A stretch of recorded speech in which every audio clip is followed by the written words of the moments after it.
All right, today is Wednesday, April 1st, and before I start the practice test, I thought we'd do a quick review of Chapter 7 because it's been a while since we finished it up. So I'm just going off of the summary in the back of your book or the sections in Chapter 7. So when we started with 7.1, we talked about a parameter. And parameter is a number that describes the population, and we use a statistic calculated from a sample to help estimate an unknown parameter. We also talked about population distributions and sampling distributions, so make sure you know the difference. So population distribution of a variable describes the values of the variable for all individuals in the population, whereas a sampling distribution of a statistic, whether that's a mean or a proportion, describes the values of the statistic in all possible samples of the sample size of the same population. So don't confuse sampling distribution with a distribution of sample data, which gives the value of the variable for all individuals in a sample. We also talked about a statistic being an unbiased estimator or a biased estimator of a parameter. Bias means that the center or the mean of the sampling distribution is not equal to the true value of the parameter. So if you have a distribution that's skewed, then you're going to have a biased estimator. We also talked about variability. So the variability of a statistic is described by the spread of its sampling distribution. Large samples give smaller spreads. And lastly, when trying to estimate a parameter, choose a statistic with low or no bias and minimum variability. Don't forget to consider the shape of the sampling distribution before doing inference. So we're gonna have to check the conditions before we do inference. So that was 7.1. For 7.2, we started to talk about specifically proportions. And so what we talked about is when we want information about the population proportion P of successes, we often take a simple random sample and use the sample proportion P hat to estimate the unknown parameter P, which is the population proportion. The sampling distribution of P hat describes how the statistic varies in all possible samples from the population. The mean of the sampling distribution P hat is equal to the population proportion, and we talked about this. So if you take the average of all the P hats, that should give you the true proportion, okay? And so we say that P hat is an unbiased estimator of P in this case. So we also talked about the standard deviation of the sampling distribution of P hat. So the standard deviation of P hat, we have a formula. It is the square root of P times 1 minus P all over N. Okay, and so notice that in the formula it's P, not P hat. Okay, this formula can be used if we have conditions met. So it can be used if we're sampling with replacement or we meet the 10% condition rule.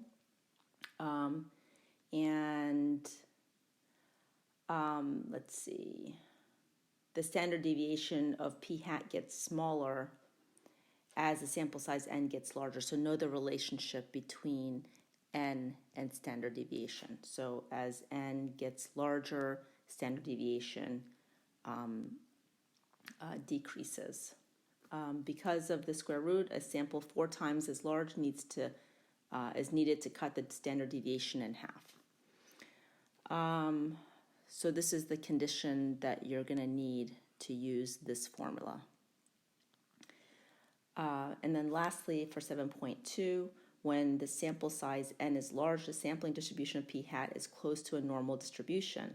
So this talks about now the large counts condition. So when the sample size N is large, the sampling distribution of P hat is close to normal, a normal distribution with mean P and standard deviation here. Okay, so in practice, you use this normal approximation when both N times P is greater than 10 and N times 1 minus P is greater than or equal to 10. So these are the normal conditions, and also called the large counts or normal condition to be able to use the normal CDF for the calculations. And for proportions, it's n times p must be greater than or equal to 10. And you have to check both. N times 1 minus p also has to be greater than or equal to 10. And this allows us to use,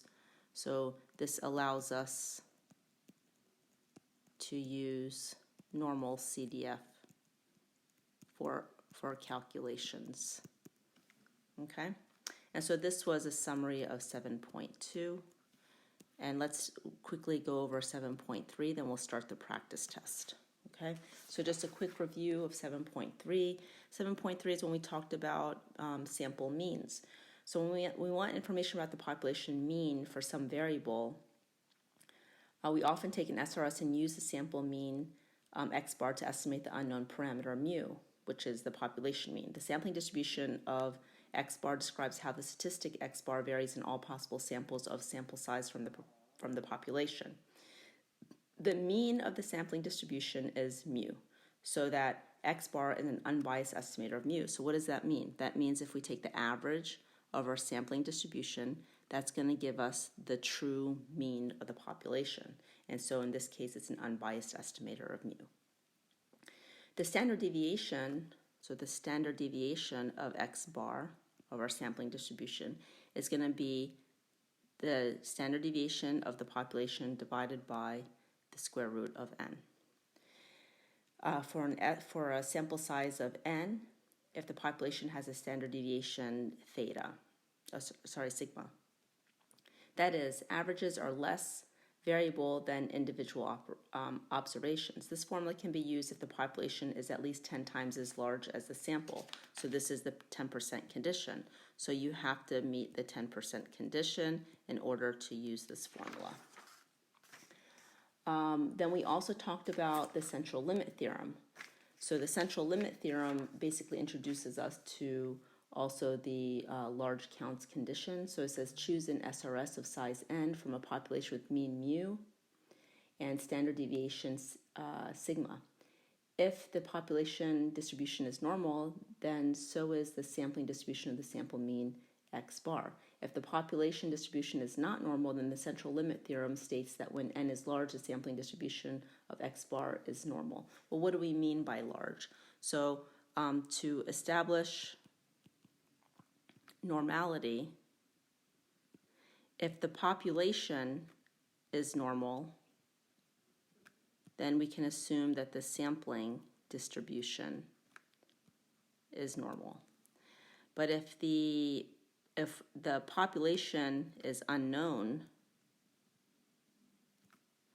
then we need our n to be greater than or equal to 30. Let me clean that up a little bit.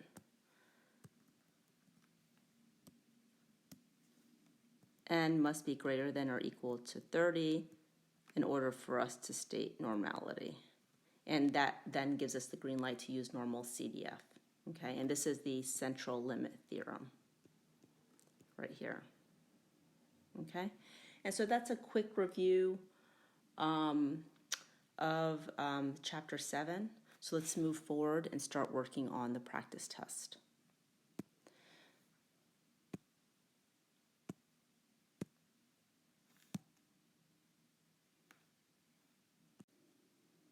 All right, so let's get started with Chapter 7, practice test. A study of voting chose 663 registered voters at random shortly after an election. Of these, 72% said they had voted in the election. Election records showed that only 56% of registered voters voted in the election. Which of the following statements is true about the bold-faced numbers? So notice in the answer choices you're seeing parameter and statistic. So obviously this question is probing your understanding of the difference between statistic and parameter. Remember, statistic is a number calculated from a sample, and parameter is what we know about the population. So of these, 72% said they had voted in the election. So this is then taken from a sample. So this is our statistic. This is our p hat, and 56% looks like it's the p. And then so if you look at the answer choices, we know that p is not a statistic, it's a parameter. and p hat is a statistic, and so that gives us choice C is the best answer. 72% is a statistic and 56% is a parameter. Moving on to number 2, the Gallup poll has decided to increase the size of its random sample of voters from about 1,500 people to about 4,000 people right before an election. The poll is designed to estimate the proportion of voters who favor a new law banning smoking in public buildings. The effect of this increase is to what? Well, what do we know happens when we increase sample size? Well, when we increase sample size, standard deviation goes down. And what does standard deviation measure? Variability. So your best answer choice here is C. And again, it's really important to be able to understand the concepts and definitions of these terms. All right, moving on to number 3. Suppose we select an SRS of size n equals 100 from a large population having proportion p of successes. Let p hat be the proportion of successes in the sample. For which value of p would it be safe to use normal approximation to the sampling distribution of p hat? Well, remember, we have a condition to establish normality. And that condition would be that n times p has to be greater than or equal to 10, and n times 1 minus p also has to be greater than or equal to 10. So for this problem, the answer choices are possible values of p. So we know n, right? So all I did is I substituted the answer choices into these equations right here. So I substituted in the answer choices there, and I used my calculator. When I substitute in 0.01, these don't hold true. When I substitute in 1 over 11, they don't hold true.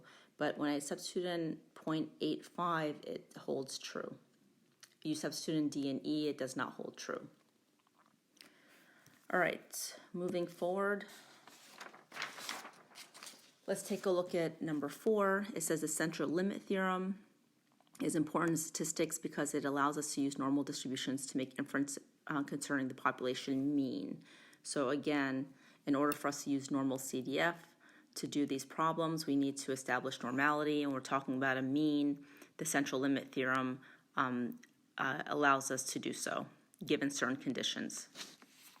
So this is asking us to, so we're looking for, again, the central limit theorem is important in statistics because it allows us to use the normal distribution to make inferences concerning the population mean. If the sample size is reasonably large for any population, or B, if the population is normally distributed and the sample size is reasonably large, and C, if the population is normally distributed for any sample size, D, if the population is normally distributed and the population variance is known, and E, if the population size is reasonably large, whether the population distribution is known or not. So if you go back and read the definition or what the central limit theorem tells us, the best answer choice is going to be A. Okay, so the central limit theorem says if the sample size is reasonably large and greater than 30, then we can go ahead and establish normality. Moving on to number 5, the number of undergraduates at Johns Hopkins University is approximately 2,000, while the number at Ohio State University is approximately 40,000. At both schools, a simple random sample of about 3% of the undergraduates is taken.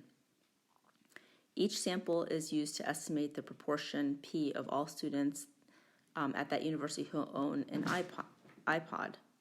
Suppose that, in fact, P equals 0.8 at both schools. Which of the following is the best conclusion? Well, let's take a look at our option choices. A says, the estimate from Johns Hopkins has less sampling variability than that from Ohio State. Well, our sample size is smaller there, so that's not true. B says the estimate from Johns Hopkins has more sampling variability than that from Ohio State. Well, that sounds plausible because their population size is smaller, so this looks like it's a good possible choice. Let's look at C. the two estimates have about the same amount of sampling variability. Well, we know that's not true because the sample size will be different for each. And we know that sample size increases, standard deviation decreases. D, it is impossible to make any statement. That's not true, and none of the above, so I think B is our best answer choice. Moving on to number 6. A researcher initially plans to take an SRS of size n from a population that has a mean of 80 and a standard deviation of 20. Okay, so this is these are parameters. If he were to double his sampling size to 2n, the standard deviation of the sampling distribution of the sample mean would be multiplied by what? Well, if you remember in the formula, we take the square root of n, and if we're doubling n, then it's 1 over the square root of 2 would be the best choice. Okay, so if you need an explanation for this, well, we know that this would be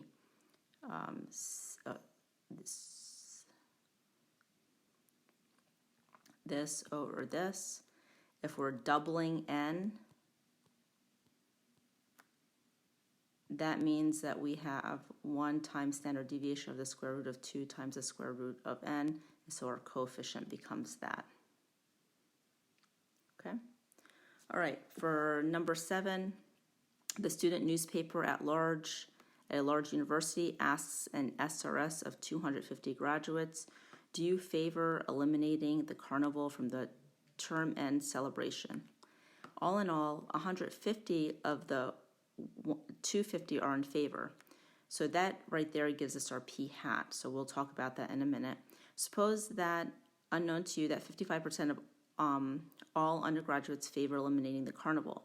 If you took a very large number of SRSs of size n equal 250 from this population, the sampling distribution of the sample proportion p hat would be what? So if we took many, many, many of these samples, remember,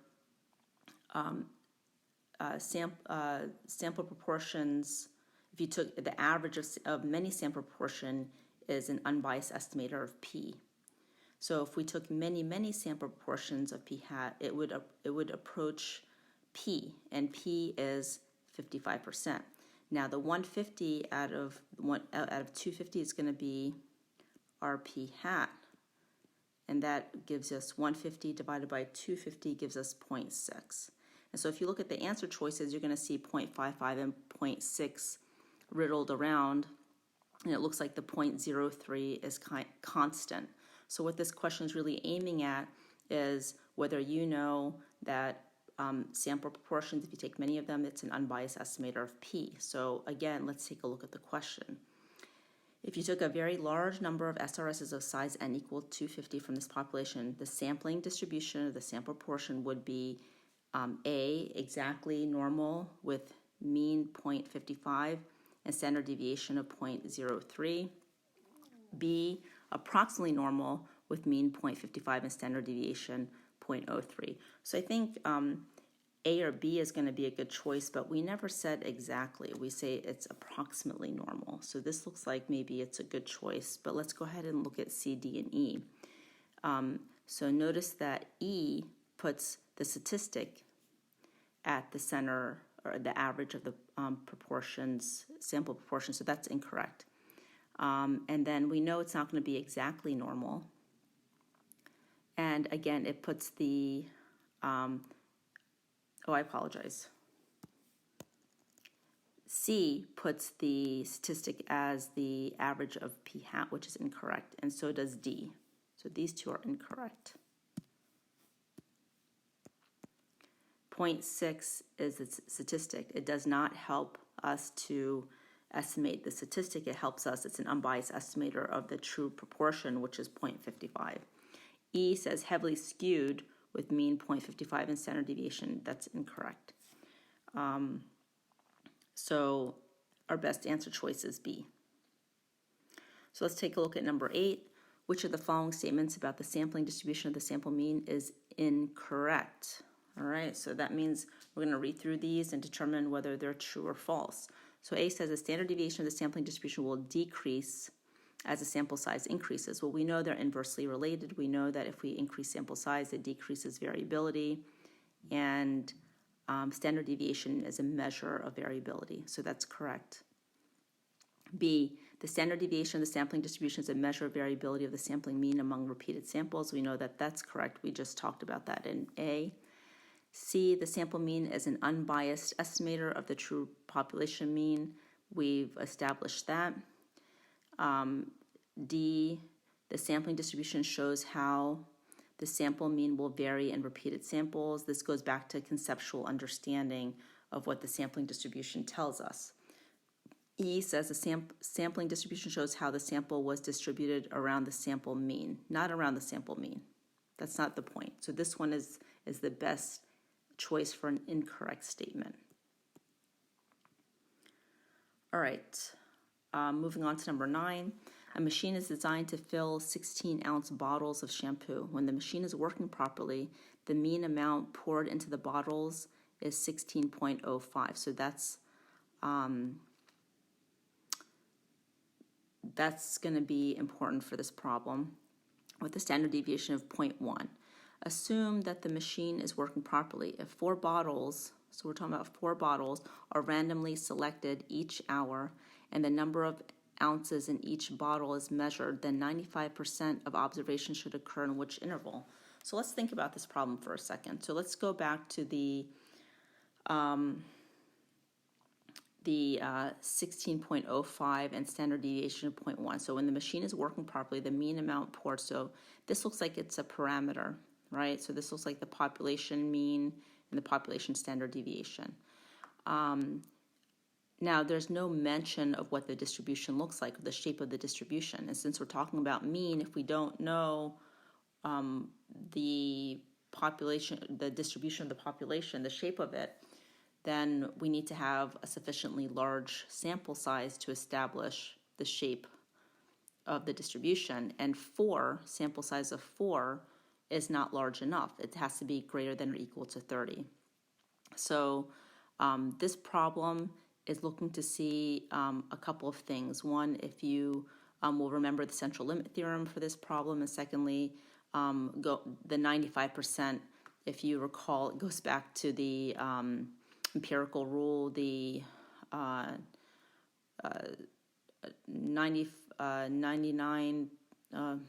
68, 95, 99.7 rule. So this would be within 1 standard deviation, or within 2 standard deviations of the mean. And so if you actually do calculations here, you'll find that C would be the correct answer if we knew that this was normally distributed, but we don't know because the central limit theorem doesn't check out here, so the best answer choice is E. All right, looking at number 10, suppose that you are a student aide in the library and agreed to be paid according to the random pay system. Each week, the librarian flips a coin. If the coin comes up heads, your pay for the week is $80. If it comes up tail, your pay for the week is $40. You work for the library for 100 weeks. Suppose that we choose an SRS of 2 weeks and calculate your average earnings X bar. The shape of the sampling distribution of X bar will be what? Well, if you make your options are either to make for the 2 weeks, for a week is going to be 40, 60, or 80. Where 40, so 40 represents if you get tails, 60 is the average of the 2, and then 80 is heads. And so we don't know that this is going to be normal. The best answer choice is symmetric. Okay, so for 2 weeks then, your pay will either be, if you double this, 80, 120. Oh, I need to clean this up a little bit. Okay. So for 2 weeks, your options are 80, 120, or 160, and all of these have an equal chance of happening. 80 doesn't have less of a chance than 160 because flipping a coin is random and the distribution would be uniform. So we know it's symmetric but not necessarily normal. Moving on. I think we're on to the free response questions. So for number 11, below are histograms of the values taken by 3 sample statistics and several hundred samples from the same population. So these are sampling distributions of sample statistics. The true value of the population parameter is marked with an arrow on each histogram. So these arrows here tells you the parameter, okay? And so what you're being asked to do is determine which statistic will provide the best estimate of the parameter, justify your answer. Well, let's take a look at all of 3 of these. Well, this one looks a little bit skewed, right? These 2, A and B, look a little bit more normal. What is the difference between A and B? Well, B has more variability and A has less variability. So the best answer choice here is going to be A, because we want low variability and we want low bias. So A would be our best answer choice. So this one has higher variability. Answer A has low variability and low bias. That means it's closer to the true parameter. It's a better estimate. All right, so let's take a look at 12. The amount that households pay service providers for access to the internet varies quite a bit, but the mean monthly fee is $28 and the standard deviation is 10. So we're talking about mean here. So 28 and standard deviation 10. So these look like parameters. The distribution is not normal. Many households pay about $10 for limited dial-up access or about $30 for unlimited dial-up access, but some pay much more for faster connections. A sample survey asks an SRS of 500 households with internet access how much they pay. Let X bar be the mean amount paid. So A says, explain why you can't determine the probability that the amount a randomly selected household pays for access to the internet exceeds $29. So let's take a look at this. All right, so explain why you can't determine the probability that the amount a randomly selected household pays for access to the internet exceeds $29. That's part A. Part B says, what are the mean and standard deviations of the sampling distribution of X bar? And C says, what is the shape of the sampling distribution of X bar? Justify your answers. And D says, find the probability that the average fee paid by the sample of households exceed $29. Show your work. So I just want to point out before I work through these problems is that A is talking about the sample. C is saying if we take a sampling distribution of X bar, so that means that if we take many samples of size 500. So that's going to be the difference between A and C. I'm going to go over to a blank page to work through this. So we're talking about number 12. So for 12A. 12A again says, explain why you can't determine the probability that the amount a randomly selected household pays for access to the internet exceeds $29. Well, we can't calculate this probability because we don't know the shape of the distribution. We don't know shape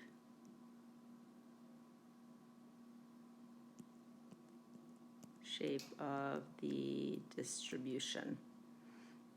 Okay, and then part B says, what are the mean and standard deviations of the sampling distribution of X bar? So when we say sampling distribution, that means if we took many SRSs of size 500, what would that sampling distribution look like? Well, we know that the average of our sample means is an unbiased estimator of the population mean, which means that that would also be 28. And we know that the standard deviation of our sample standard deviation we have a formula here. It's the standard deviation just divided by the square root of n. And so we know that our standard deviation is 10, and our sample size is 500. So if you put that into your calculator, you should get about 0.447. And then part C says, what is the shape of the sampling distribution of X bar? So now we're saying if we took many samples, okay, if we took many samples, what would be the shape of the distribution? And so for that one, for C, since the sample size is large, more than 30, the central limit theorem tells us the sampling distribution of the sample mean is approximately normal. So since n is greater than or equal to 30, we can say that it's approximately normal.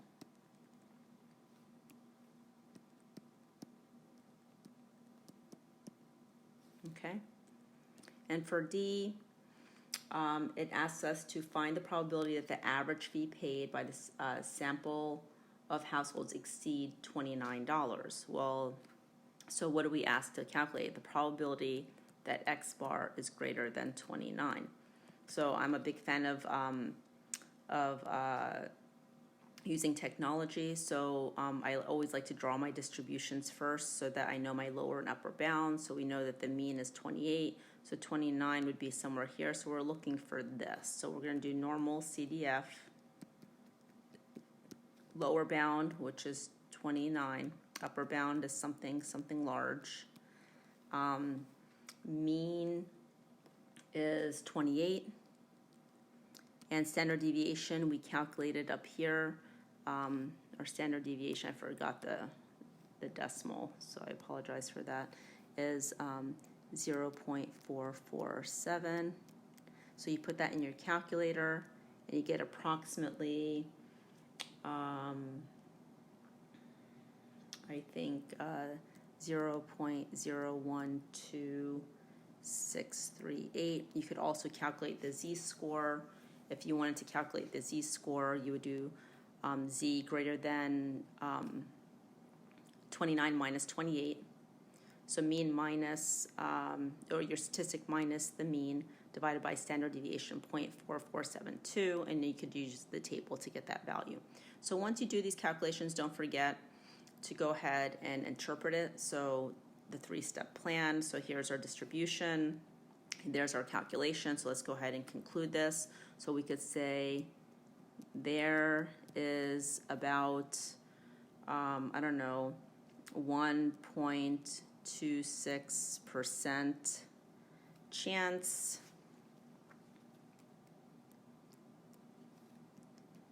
of getting a sample of 500 in which the average amount paid is more than $29.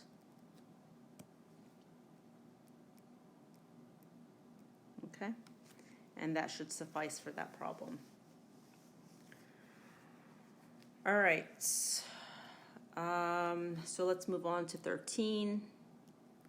So 13 says, according to the government data, 22% of American children under the age of 6 live in households with incomes less than the official poverty level.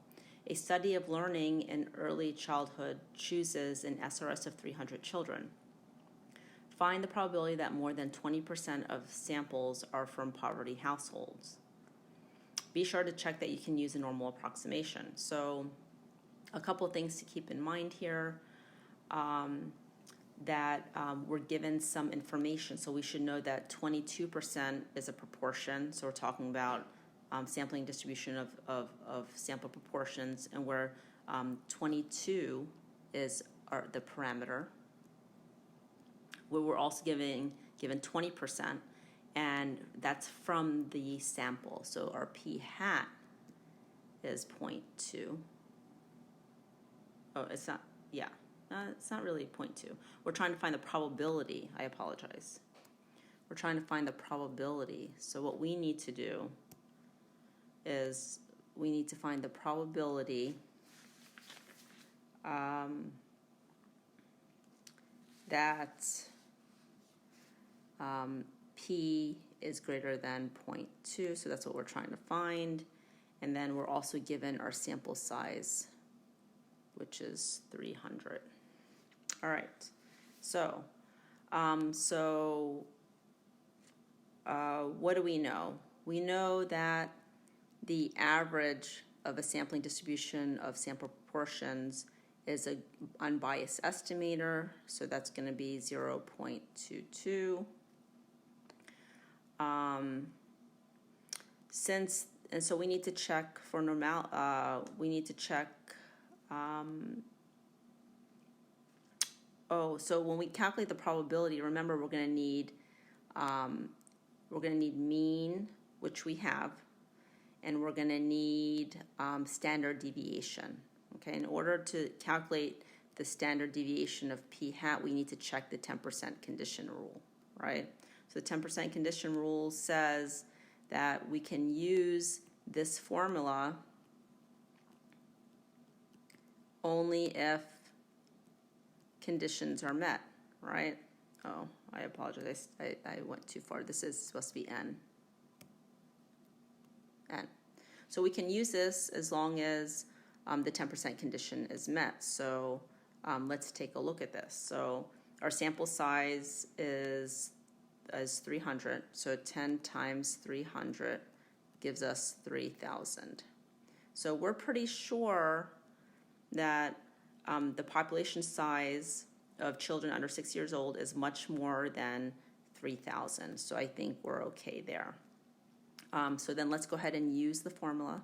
So the square root of p, which is 0.22, times 1 minus p, which is 0.78, divided by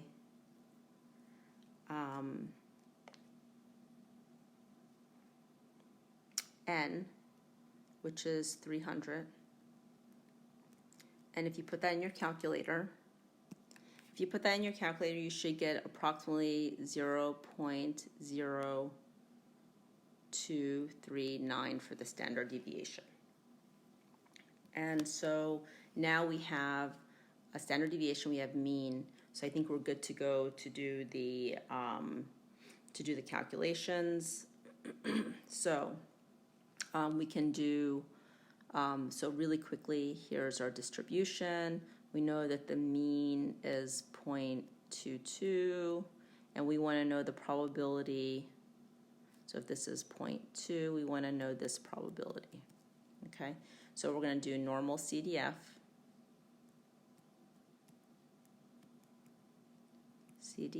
Lower bound is 0.2.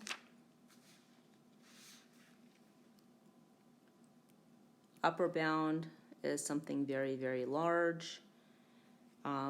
Mean is 0.22, and standard deviation we just calculated to be 0.0239.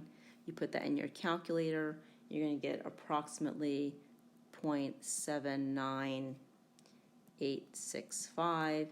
And again, once you're done with the calculations, be sure to interpret this in context. So we can say there is about an 80% chance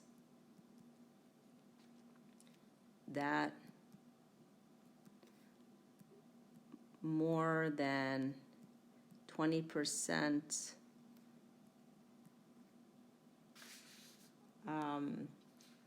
of the samples